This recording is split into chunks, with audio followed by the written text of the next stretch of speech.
কোরআনের কাছে কেউ যদি প্রশ্ন করে, ও কোরআন, এই পৃথিবীতে নাজিল হওয়ার আগে তুমি কোথায় ছিলে?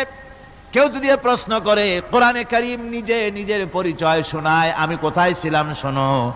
বাল হুয়া কুরআনুম মাজিদুন ফি লাউহিম মাহফুজ, বরং এই কিতাব অতীব মর্যাদা সম্পন্ন সুরক্ষিত ফলকে লিপিবদ্ধ ছিল, আমি ছিলাম লৌহে মাহফুজে, সেখান থেকে এসেছি।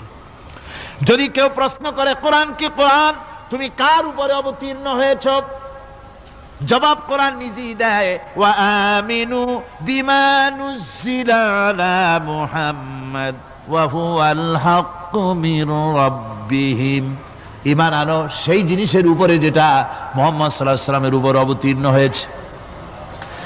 আবার অন্য আয়াতেও জবাব পাওয়া যায়, তাবারাকাল্লাযী নাযালাল ফুরকানা আলা আবদিহি লিয়াকুনা লিল আলামিনা নাযীরা, অতীব বরকতপূর্ণ মহান সত্তা সেই আল্লাহ রাব্বুল আলামিন, যিনি তার বান্দার পরে ফুরকান অবতীর্ণ করেছেন। সুবহানাল্লাহ বিহামদি। কোরআনের নাম আমি বলেছিলাম শুধু কোরআন নয়, অনেক নাম আছে। কোরআনের আরেক নাম ফুরকান। কোরআনের আরেক নাম কি? আল ফারকু বাইনাল হাক্কি ওয়াল বাতিল। কোরআন হচ্ছে সেই মহাসত্য যা মিথ্যা এবং সত্যের মধ্যে পার্থক্য সূচিত করে, মঙ্গল এবং অমঙ্গলের মধ্যে পার্থক্য সৃষ্টি করে, যা সত্য এবং মিথ্যার মধ্যে তাফরিকা সৃষ্টি করে, সত্যকে মানুষকে বুঝিয়ে দেয়। তার নাম হচ্ছে ফুরকান। এবার যদি প্রশ্ন করা হয়, ও কোরআন, বুঝলাম তুমি লৌহে মাহফুজে ছিলে, বুঝলাম তুমি নবীজির উপরে নাজিল হয়েছো, এবার বলো তুমি কোন মাসে নাজিল হয়েছো? তুমি তো আসছিলা প্রথম কোন মাসে নাজিল হয়েছো? এ প্রশ্ন যদি কেউ করে, কোরআন তার জবাবে বলবে, শাহরু রমাদানাল্লাযী উনজিলা ফীহিল কুরআন, রমজানের পবিত্র মাসে আমি অবতীর্ণ হয়েছি। সুবহানাল্লাহ। যদি প্রশ্ন করা হয়, রমজানে তো আসছো, কিন্তু প্রথম নাজিল হয়েছিল কোন সময়? ওটা কি দিন ছিল না রাত ছিল?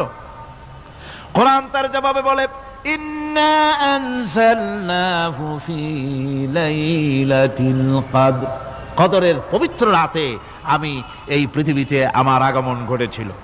যদি প্রশ্ন করা হয়, বুঝলাম সবই, কেন নাজিল হয়েছে তুমি? এই পৃথিবীতে তোমার আসার উদ্দেশ্য কি? মূল কাজটা কি? এই প্রশ্ন যদি করা হয়, কোরআনে কারীম তার জবাবে বলে, শোনো কেন এসেছি।